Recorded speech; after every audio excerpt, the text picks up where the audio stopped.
Assalamualaikum warahmatullahi wabarakatuh. Perkenalkan, nama saya Muhammad Satya Darsa Sujana dengan NIM 201130037 dari kelompok 12 judul materi Jarimah Takzir dan Hukumannya. Masuk pada materi, saya akan memperkenalkan. Pertama adalah saya sendiri, yaitu Muhammad Satya Darsa Sujana dengan NIM 201130037. Yang kedua ada Lailatul Juhudiyah dengan NIM 201130038.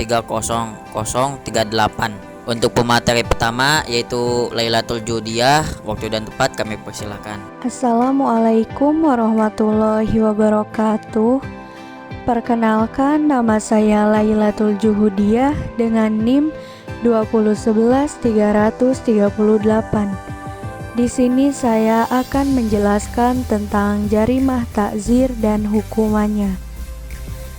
Takzir adalah hukuman yang dijatuhkan atas dasar kebijaksanaan hakim karena tidak terdapat dalam Al-Quran dan hadis. Sedangkan secara istilah, takzir ialah hukuman yang diberikan kepada pelaku dosa-dosa yang tidak diatur dalam hudud atau aturan.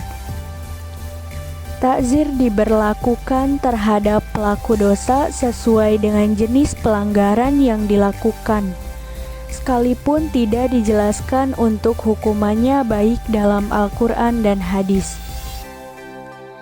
Sehingga hal tersebut ditentukan oleh penguasa yang berwenang untuk memberikan hukuman.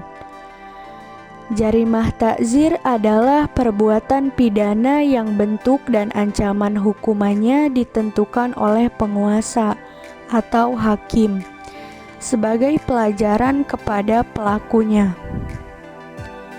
Dalam pengertian istilah hukum Islam, merupakan hukuman yang bersifat mendidik yang tidak mengharuskan pelakunya dikenal had. Hukumannya berupa hukuman penjara, skorsing atau pemecatan, ganti rugi, pukulan, teguran dengan kata-kata, dan jenis hukuman lain yang dipandang sesuai dengan pelanggaran yang dilakukan. Takzir adalah hukuman yang dijatuhkan atas dasar kebijaksanaan hakim karena tidak terdapat dalam Al-Quran dan hadis. Jarimah takzir adalah suatu jarimah yang hukumannya diserahkan kepada hakim atau penguasa. Hakim dalam hal ini diberi kewenangan untuk menjatuhkan hukuman secara umum suatu kejahatan yang dapat digolongkan dalam hukuman takzir adalah segala bentuk perbuatan yang mengandung unsur pelanggaran terhadap jiwa, harta kehormatan, atau akal agama yang tidak diancam dengan hukuman had. Tindakan-tindakan tersebut mencakup semua kejahatan, baik meninggalkan kewajiban keagamaan maupun keduniawian atau melakukan perbuatan yang diharamkan dan dilarang secara takzir demi kemaslahatan umum atau khusus.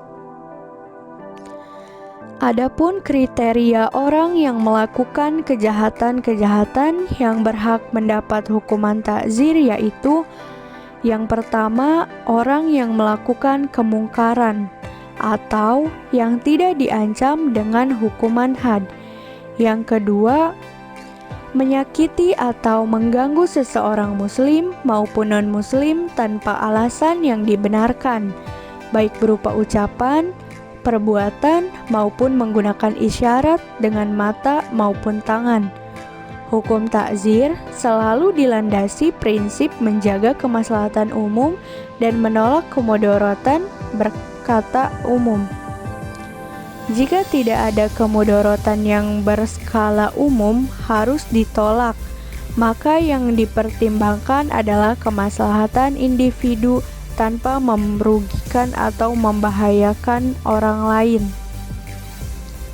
Abdul Qadir Audoh membagi hukuman takzir kepada 3 bagian, yakni yang pertama hukuman takzir atas perbuatan maksiat, yang kedua hukuman takzir dalam rangka mewujudkan kemaslahatan umum, Yang ketiga, hukuman takzir atas perbuatan-perbuatan pelanggaran mukhalafah. Cukup sekian. Wassalamualaikum warahmatullahi wabarakatuh.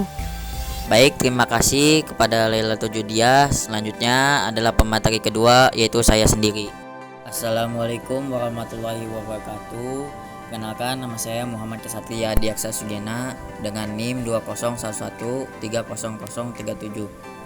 Hukum takzir atas perbuatan maksiat menurut para ulama baru dapat dikenakan hukuman takzir jika perbuatan maksiatnya tidak dikenakan hukuman had atau tidak pula kifarat. Baik perbuatan maksiat itu menyinggung hak Allah atau menyinggung hak adami individu.